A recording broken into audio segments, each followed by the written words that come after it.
Hello, welcome to chemistry class. Today's learning objective is about green chemistry.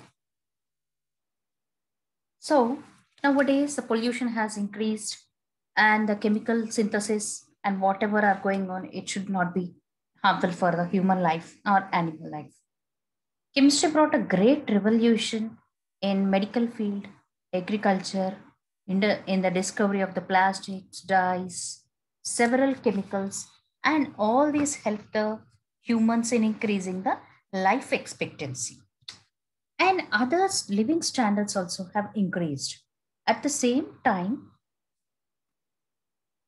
these discoveries and inventions created several side effects on the land, water, and similarly the air pollutions. So, the usage of the toxic substances in industries and in the production of hazardous waste, etc., all these have been demanding the green chemistry. So, from 1950s, this has started. Now, I'm going to give you the outline of my presentation. So, today I'm going to explain you about the introduction of the green chemistry, concepts of the green chemistry, principles of the green chemistry, and what is a reaction medium, alternative reaction medium, what we have to use, and an example for the green synthesis. So, the definition of green chemistry. So, what is green chemistry? Green chemistry is defined as environmentally benign, gentle, not harmful, and not malignant. So, the green chemistry is defined as the environmentally benign science of chemical synthesis. So, whether it is on large scale or just in the laboratory scale, synthesis should be with no and minimum products. It should have no or minimum byproducts. These byproducts, along with our product, the product which is coming out is the byproduct. This will pollute the atmosphere. So, in order to avoid this green chemistry has emerged. So, on the large scale, we have to avoid or there should be minimum byproducts. So, environmentally benign, a friendly chemistry is green chemistry.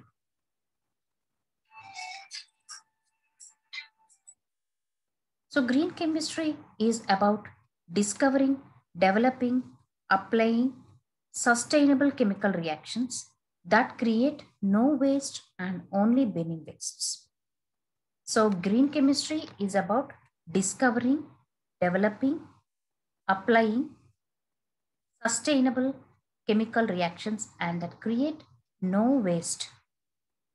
So, and or only benign waste, which is not a harmful waste. That is a green chemistry. Now, there are some guidelines for the green chemistry.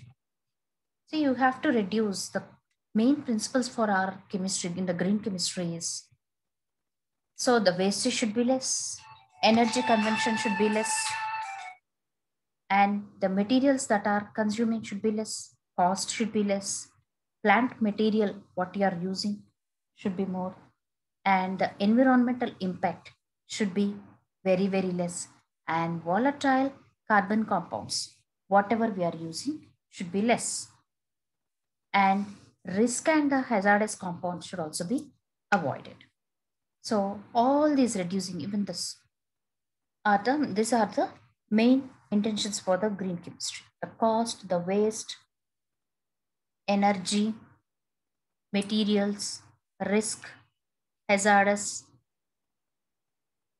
okay, and volatile organic compounds, environmental impact, and plant materials, whatever we are using, should be less. Energy should also be less. Now let us see the guidelines for the green chemistry. So guidelines for the green chemistry are waste prevention instead of remediation. So whatever chemical synthesis you do, whatever chemical synthesis we do, instead of remediation, here that waste should be prevented. The byproduct formation should be very, very less.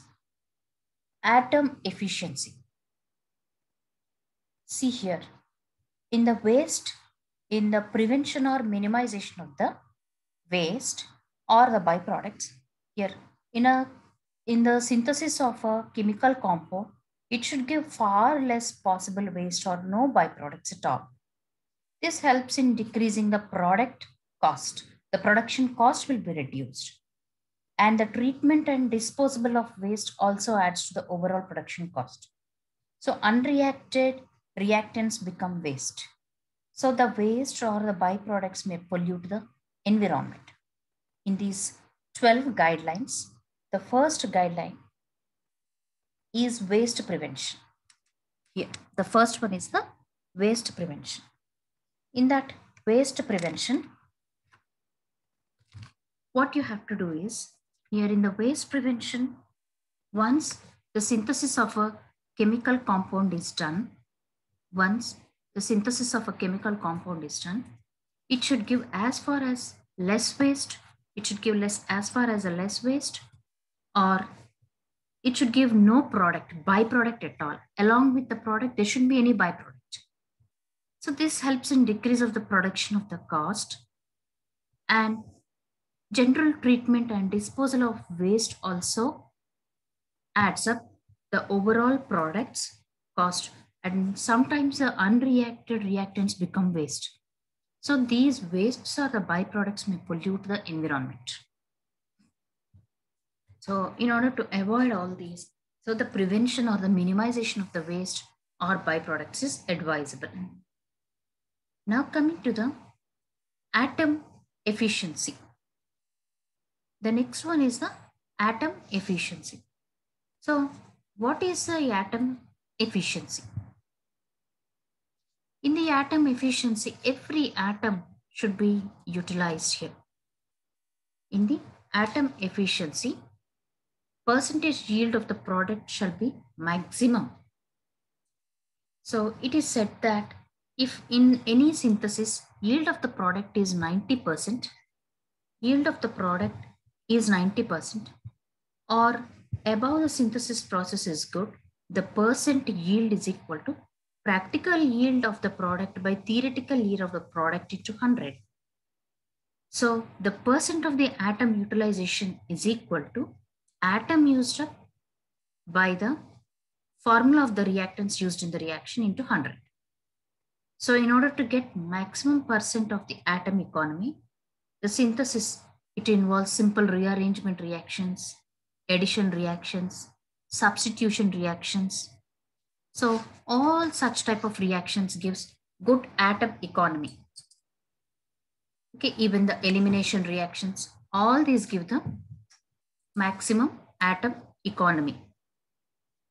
Next, here I'm repeating, atom efficiency is the second most important guideline for the green chemistry. So percent of the atom economy is per atoms used up by the mass of the reactants used in the reaction into 100. So maximum atom economy should be done in a synthesis. So in a reaction, if the mole ratio of the reactant and products is as per the stoichiometric ratio, the product yield should be 100%. So in the synthesis of reaction product for about 9%, it is said that if in any synthesis, the yield of the product is 90% or above, synthesis process is very good.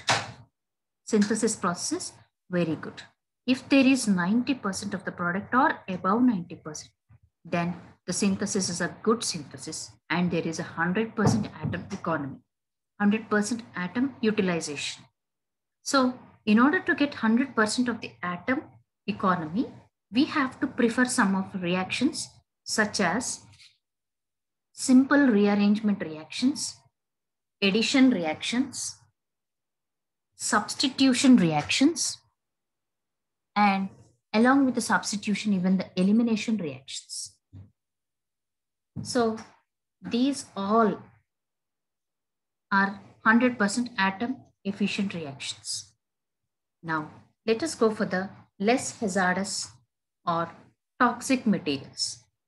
So the third principle for the green chemistry is we have to use the less hazardous, or we have to we have less hazardous, we have to avoid the toxic materials.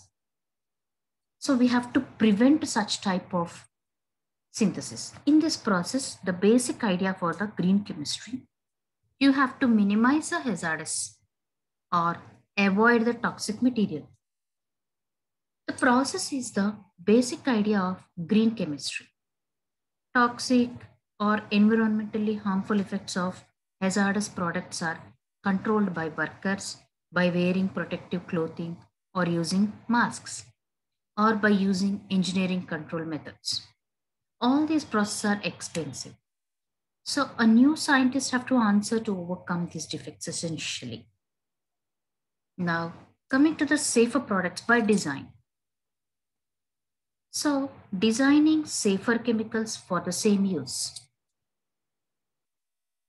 So, here, the product should be safe to carry and use. Example, I'm going to give you a thalidomide has been used for lessening the effects of the nausea, vomiting during pregnancy. But children born to these women possess defects like deformed and uneven missing limbs. And subsequently, that drug thalidomide was banned from the use. And a new drug that has been used mostly thoroughly and tested, and confirmation has told there is no effects. So the latest technology helps for the greatest extent in this field. So chemists came to know about the special molecular structure of the drugs which are harmful. So thalidomide is an example which has been giving a hazardous. It's not a safer one. It's giving giving a very bad effect. So, for example, the formed children are getting the deformed or a missing lips. Therefore, that drug is used. So, chemists came out with a special molecular structure to the drugs that would not be harmful. And here, the innocu, and the next one is innocuous solvents and auxiliaries. See, selection of solvent used in the reaction is very important for us. And the solvent should be like water that is not toxic. Water does not cause any environmental pollution or health hazard. And in this context, the supercritical liquids, that is carbon dioxide liquid, it is important than the pollution causing gases or the liquid solvent. If no solvent is used, it is more environmental friendly reaction. If there is no solvent used, it is more friendly, environmental friendly reaction. Most of the solvents are volatile and their vapors are harmful to human health and environment. Sometimes the selection of the immobile solvent is advantageous, and it is achieved by binding the solvent molecules to a polar chain, and the polar solvents are also useful. So polymer solvents are also most useful. And this is the water is useful, polymer solvent is useful, and supercritical liquids like carbon dioxide liquid also very useful solvent for us. It causes less pollution. If there is no solvent, that is more good, more environmental friendly reaction. So these are suggested for the green chemistry. Energy efficient by design. So energy utilization for reaction is a great important for the green chemistry. So the green chemistry requirement should be as minimum as possible. For example, we'll take exothermic process. Cooling is important. Final product should be as pure as possible.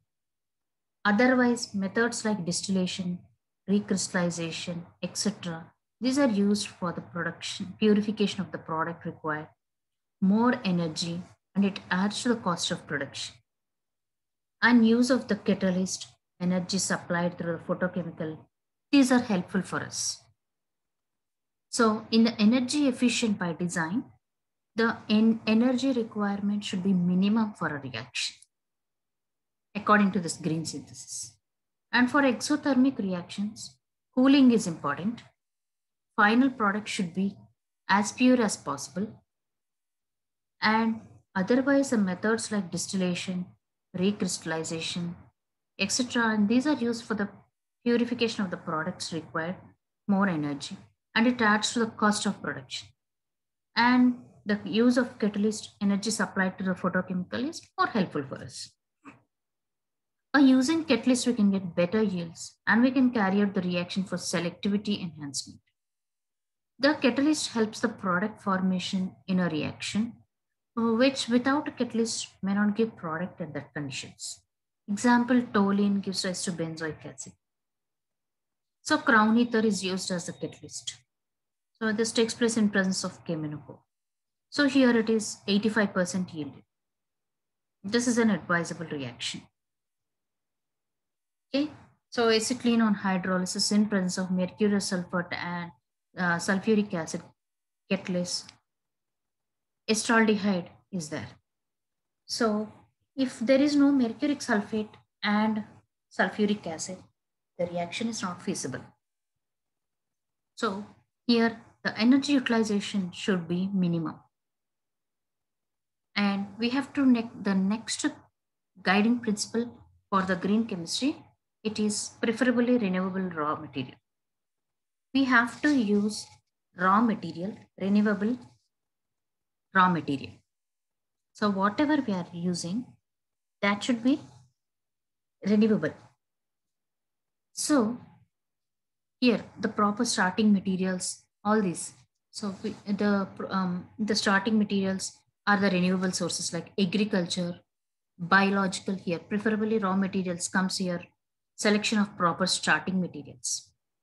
If starting materials are from renewable sources like agriculture or biological materials, they are more advantageous than those from non-renewable materials like petroleum. So petroleum forms vegetable and animal remains from millions of years. Hence, these are non-renewable. So the starting materials from agriculture or biological materials, they are more preferred, they are more advantageous for green chemistry. Now, the next one is the shorter synthesis. We have to avoid the derivatization. So what is this derivatization? We have to avoid the shorter synthesis. So suppose reactant has active groups that participate in the reaction. So we have to protect the group till the reaction is completed. So in this way, the shorter synthesis is possible. So protection of the reactive groups. Protection of the reactive groups is also an important principle. So given reactant has two active groups which participates in the reaction, but we want only one of them to do so. Then we have to protect the other group till the reaction is completed. After the reaction, the protecting group is removed.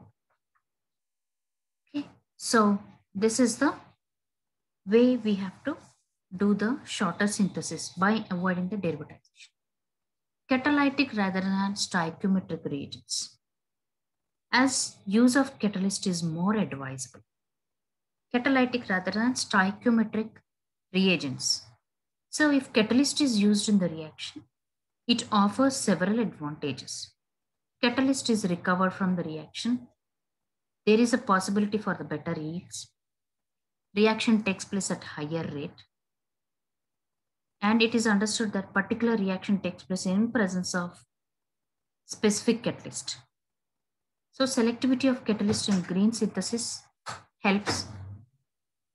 It helps the selectivity of the catalyst in green synthesis helps in maximum usage of starting material and negligible waste or byproduct formation. So catalyst is more advisable than the stoichiometric reagents. So this catalyst used offers these all advantages. So we can recover it. There is a possibility of the better yield and reaction takes place at higher rate. And in presence of a specific catalyst for a specific reaction, the selectivity of the catalyst in green synthesis, you get maximum usage of the starting material and the wastage is negligible or very, very less. design products for degradation. We have to prefer biodegradable products, biodegradable process. So, biodegradable process, if the product like insecticides, biodegradable, it is more advantageous. If products like insecticides, all these are biodegradable, that is more advantageous for green chemistry. The product should also be susceptible to hydrolysis and other types of simple chemical reactions. Insecticides like organophosphates are less persistent in the environment compared to the organochlorides. For example, DDT. So these are less persistent in the environment compared to the organochlorides. So these organochloride compounds bioaccumulate in the plants and animals and finally incorporate in the food chain. They decline the population of the honeybees, mites, and so on. So the products like insecticides and you can take the insecticides, rodenticides, all they should be pesticides, all they should be biodegradable. Once if it is biodegradable, they can be susceptible for the hydrolysis and the simple chemical reactions, insecticides. So they don't persist in the environment if they get biodegraded. And this will not be harmful for the biological life. Next, analytical methods for pollution free. We have to prefer analytical design, a proper way. So the process development, the industrial chemical process should be designed in such a way that it consumes minimum chemicals and recycling of unreacted reagents and reuse should be possible. Sensors should be accurate to monitor whole process by hazardous byproducts for advantage. So this is the analytical methodologies for pollution prevention.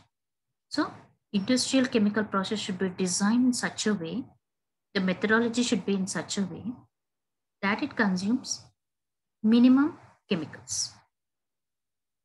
It contains minimum chemicals. Recycling of unreacted reagents for reuse should be possible. Sensors should be accurate to monitor the whole process by hazardous or byproducts for advantage.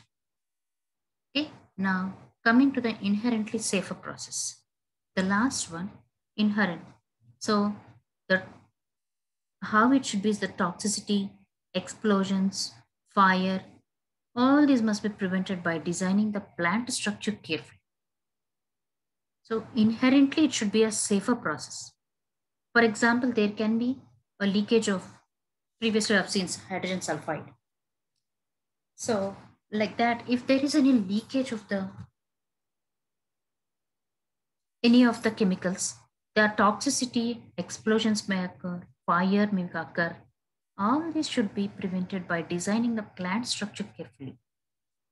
So it should be inherently a safer process. So these are all. So safer chemical should be used as we have discussed. And the latest technology, the product should be safer to carry. So the selection of the solvent should be proper. These are all the 12 principles, guiding principles for the green chemistry.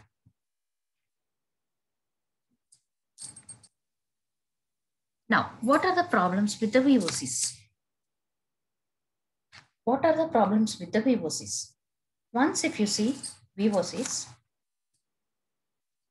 so you have environmental in the green synthesis. Environment and surroundings are heritage for all. They should be kept clean by the people. So it is the duty of every human being to protect and improve the natural environment. Urbanization, industrialization, and and to and the methods of increasing the rate of agriculture production, exploitation of the petrol resources, all these help in the increase of the living standards of human beings.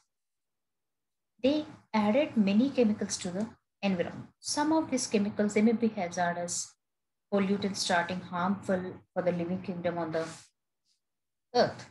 So the impact of these pollutants on human beings is most important concern for us.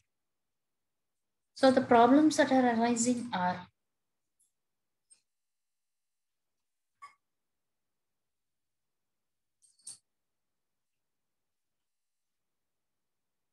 here.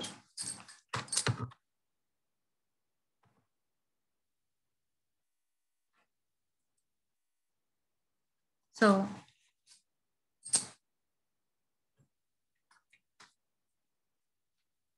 see, let us see the problems with the VOCs. The problem with the VOCs are varying toxicity. They're harmful depending on the nature of the volatile organic compounds. See, exposure method or the duration of the exposure may be harmful. See, the volatile organic compounds, if they're directly exposed, depending on the toxicity and their nature and the exposure method and the duration, sometimes you can be exposed directly and that can be more time and it may be a harmful volatile organic compound. See, in the heavy water plants, we can see H2S leakage. We don't know it is getting, and depending on the nature and its toxicity, it can affect the human life. Dimethyl fluoride, CHCl3, all these are carcinogenic. And flammability, fire hazards are also possible. And peroxide formation, usually ethers. So, peroxide formation, all these are the volatile organic compounds which cause harm to the humankind or the biology, animals and the flora and fauna. So indirect exposure. Once if you take ozone depletion, how it's taking place. The chlorofluorocarbons from the automobiles, refrigerants, all these get released. They are all indirect. We generally they're not, we don't see them. All these are volatile organic compounds. How indirectly how these are affecting? There is ozone depletion and thereby O3 depletion, you get the harmful this UV radiations penetrate into the earth, global warming we can see, and causing damage to the flora and fauna on the earth, on this biosphere. So chlorofluorocarbons now passed out, for example, CF3Cl, and lifetime in the atmosphere 640 years. Here you can see now how much limit use here the previously and for 30 years so much here the chlorofluorocarbons now phased out, for example chloro trifluorocarbon and chloride, and lifetime atmosphere 640 years. So now it has been limited. So 35 years. See how much is the damage. So that's the way it is indirectly damaging this volatile organic compounds. Next, global warming, as I've told you. So the global warming, here there's global warming potential once if you see that it is increasing. Now, see, and it doesn't have and does not have to be ozone depleting to have the global warming potential. So hydrofluorocarbon and here this one, these are also chlorofluorocarbons used in the refrigerants, air conditioning units. Okay, and these are you can see the global warming potential, how much potential they're having, how much global warming they're creating for us. So GWP of 14,000, again GWP of 1400, again GWP of 1300. Okay, so these are the way there's so much of they're causing global warming. So these are the problems with the VOCs directly or indirectly. Now, what are the strategies of the solvent replacement?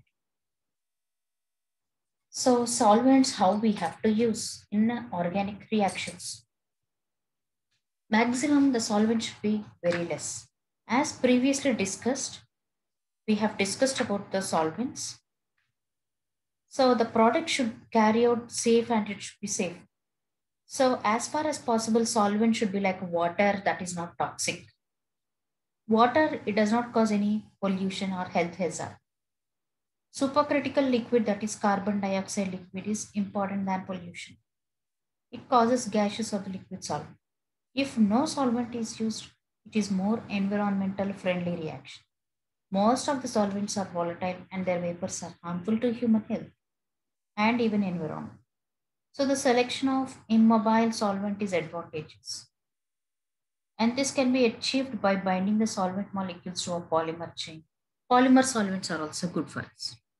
So maximum you have to avoid or minimize solvents in the first place. If that is not, if at all we require, use less toxic solvents. Use renewable solvents. So the solvent shouldn't be derived from the petrochemicals. Avoid PVOCs. And the solvents with low vapor, see the solvents with a low vapor pressure, high boiling points may be preferable as long as it doesn't lead any complications. So we have to avoid the volatile organics compounds. So the solvents with the low vapor pressure, high boiling point may be preferable as long as it doesn't affect it doesn't have any complications. Now, current approaches for the solvent replacement in synthetic chemistry. What are you? See, all these collected from the after literature survey and lot of I've got this material. The current approach to the solvent replacement in the synthetic chemistries, there is no solvent for the green chemistry. If at all we read, we are using water, the less toxic. It is not at all toxic. See, this water, it's not at all toxic, and water does not use any environmental, it doesn't cause any environmental pollution or health hazard. Carbon dioxide, liquid carbon dioxide, ionic liquids, fluorous phase reactions. All these have advantages and disadvantages which need to be considered when accessing suitability for replacement. If it is having any disadvantages, it needs to be considered suitability for the replacement of that solvent. Solventless chemistry, how it is. So provide one of the most simplest solution to the problem of the solvents. Many reactions to the solventless approach, particularly on a large scale, it is being employed. And exothermic reactions can be dangerous on large scale because of large energy. So they need to get close collaboration with the chemical engineers to overcome such problems. So the less energy should be used for that. This exothermic reaction should be avoided. Efficient mixing. So efficient mixing can be the problem, particularly when have solid reagents or products. Now, solvents still often required for the extraction, separation, and purifications. If we can't avoid the solventless chemistry, it's not completely possible. To some extent, it is possible. Solvents still often it is required for extraction, separations, and purification products. At the time, liquid carbon dioxide or the harmful ones should be avoided. Good ones like liquid super cool this carbon dioxide, water, such non-toxic solvent should be used. So water as a reaction medium, it is a better one. One of the most obvious alternative to VOCs is cheap and readily available. So for the volatile organic compounds, best alternative is water. It is very cheap. It is available for us and plentiful. And the most important is it is non-toxic, environmental friendly. And it is useful for certain types of reactions, but limited because of its low solubility of the organic substrates. Organic substrates cannot be soluble, and its compatibility with the reagents. And that's why we are unable to use. And clean of the aqueous waste is difficult. So sometimes cleaning has become difficult and useful in the biphasic process in conjunction with other solvents.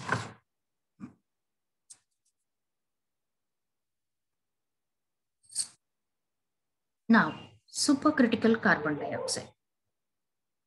Some of the advantages with similar advantages to that of water. The supercritical carbon dioxide, it has a similar advantages to that of water. Yeah, it is natural, it is cheaper, it is plentiful. Okay, so much available. 99.9% pure. And byproduct of brewing, ammonia synthesis, combustion, all this is less. So byproducts formation is also less. Already it's being adopted in variety of the commercial processes. And non-toxic properties can be well understood. Asphyxiant at high concentrations, easily removed, recycled, and can be disposed of with no net increase in global carbon dioxide. So this is the best one. After water, you can go for the supercritical carbon dioxide. It is easily removed, cycled, and disposed of with no net increase in global carbon dioxide. And simple product is isolation by, the simple product is isolation by evaporation. Isolation by evaporation. To 100% of the dryness can be, and it has no solvent effluent. So it has no effluents. Next, potential for product processing, extraction, particle formation, and chromatography also. It has a great potential for the product processing. In the extraction, you take particle formation or in the chromatography. Next, coming to the here, you can see the phase diagram of the pure carbon dioxide. The critical point. Here, the supercritical fluid. The temperature you can see. This is the phase diagram for this carbon dioxide.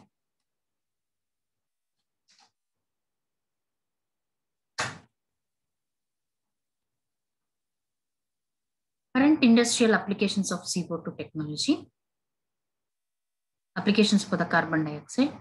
Union carbide unicarb technology. It replaces 40 to 90% of VOCs with carbon dioxide, which is more advisable. Yeah, VOCs are completely avoided. Almost 40 to 90% are avoided with carbon dioxide. See the coatings on the aerospace parts. Yeah, chocolate biscuits you can see. So this is supercritical carbon dioxide. Next, carbon dioxide in refrigeration. Large scale units are in operation. Okay. Usage of the carbon dioxide in the refrigeration. Means, and next, ionic liquids. Typically, it consists of organic cation after ammonium and phosphate salt. And in the organic anions, these ionic liquids are also helpful for us. Along with this water, supercritical carbon dioxide, ionic liquids are also advisable. So typically, this consists of the cation, that is often ammonia or the phosphinium salt and inorganic anion. Here, these are the ionic liquids. Ethyl, methyl, imidazolium, tetrafluoroborate. Choline chloride or zinc chloride ionic liquid. This is also a good ionic liquid that can be used in the green synthesis. Next, usually this ionic liquids which are liquid at room temperature. And it has great variety of structures possible. It has low vapor pressure. This is more good. Always the vapor pressure should be very less. For the solvents that we are using, vapor pressure should be less. And it is an attractive alternative for VOCs. So volatile organic compounds, ionic liquids are best one. And in the solvents, supercritical carbon dioxide and this water is the best. Ionic liquids are also good and these are best alternative with respect to VOCs.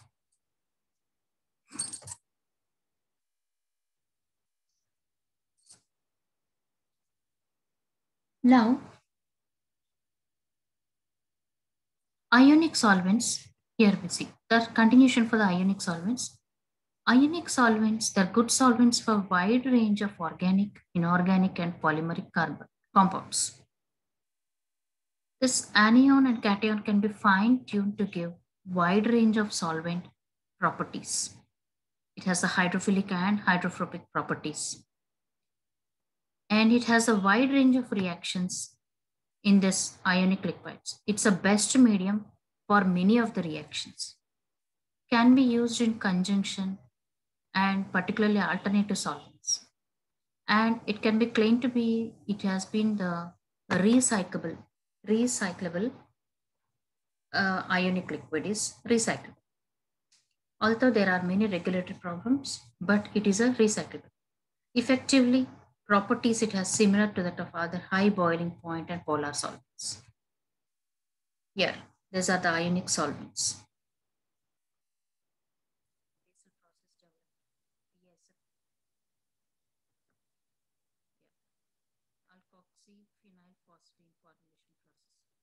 This here, we are using this ionic solvent. Now, fluorous chemistry. Yeah, in these, as I have discussed, the best solvents, water. Solventless chemistry, we have told water, then supercritical carbon dioxide, and ionic liquids.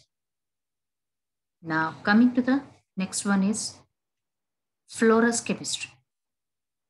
Here, fluorous molecules comprise organic domain and highly fluorinated domain. And organic domain controls the reactivity and the fluorinated domain controls the separation. Here, it aims in facilitating the separation. So, fluorous chemistry is more, it's emerging for the green chemistry.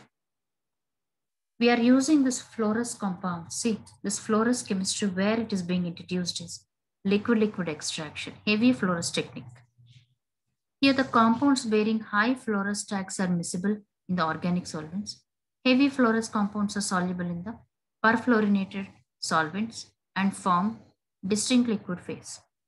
This can be exploited if liquid-liquid separation is preferable, although reactivity is limited to phase interaction. Now, let us see the traditional synthesis of the ibuprofen.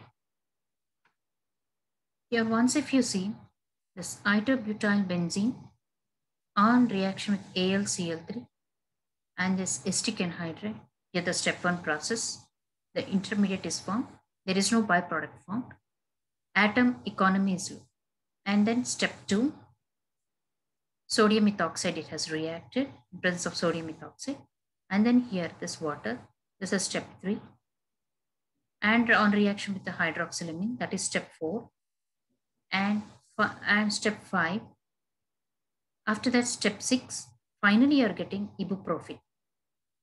So what you observe for this ibuprofen is, it is atom economy is low.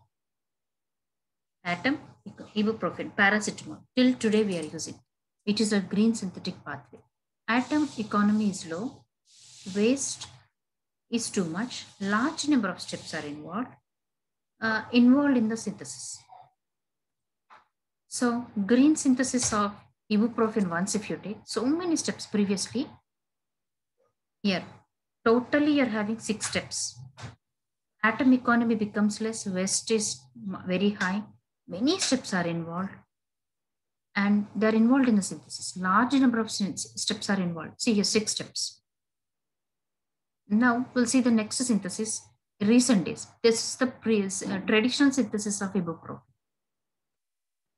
So it has many steps and it is not green synthetic pathway. Atom economy low, waste is much, many number of steps. And now we'll see the green synthesis of ibuprofen. Lesser water, atom economy is more, less number of steps. How? Here, step 1, 2, 3. Almost 50% of the steps have got reduced. Here you're having 6 steps. Now, the green synthesis nowadays, you see how it has changed. So step 1, step 2, reduction. Isobutyl benzene on acetic anhydride. Here AlCl3 is replaced by HF. And on hydrogenation with the Rani nickel catalyst, intermediate has come. Again on reduction with the palladium, ibuprofen has. So the reagents are very less. It is absolutely no solvent is used. Atom economy is more, and it has very less number of steps. So this is the good green synthesis for the ibuprofen. This is the best green synthetic pathway for ibuprofen. Okay, this is an example for the green synthetic pathway. I hope everybody have understood today's class. A very interesting topic and a very much wanted topic for these days, the green chemistry. So I'm happy in explaining you all these. I hope you have understood my class. Thank you, everybody. So today we have discussed the 12 rules and the solvents that are used in the green chemistry. So what is green chemistry? It wasn't it used? The concepts of the green chemistry was explained, and what are the 12 principles governing the green synthesis was done, and what is the reaction media, water, supercritical carbon dioxide, and ionic liquids, floral chemistry. All these solvents, reaction media is given, and a synthetic pathway of ibuprofen is taken as example, comparing the traditional pathway and the modern pathway, how a green synthetic has changed from 6 steps to it has decreased to 3 steps with more atom economy, less solvent usage, and no, there is no solvent usage, and with very less steps, the synthesis pathway has been done. Thank you everybody for listening and sparing your time for my lecture. Thank you.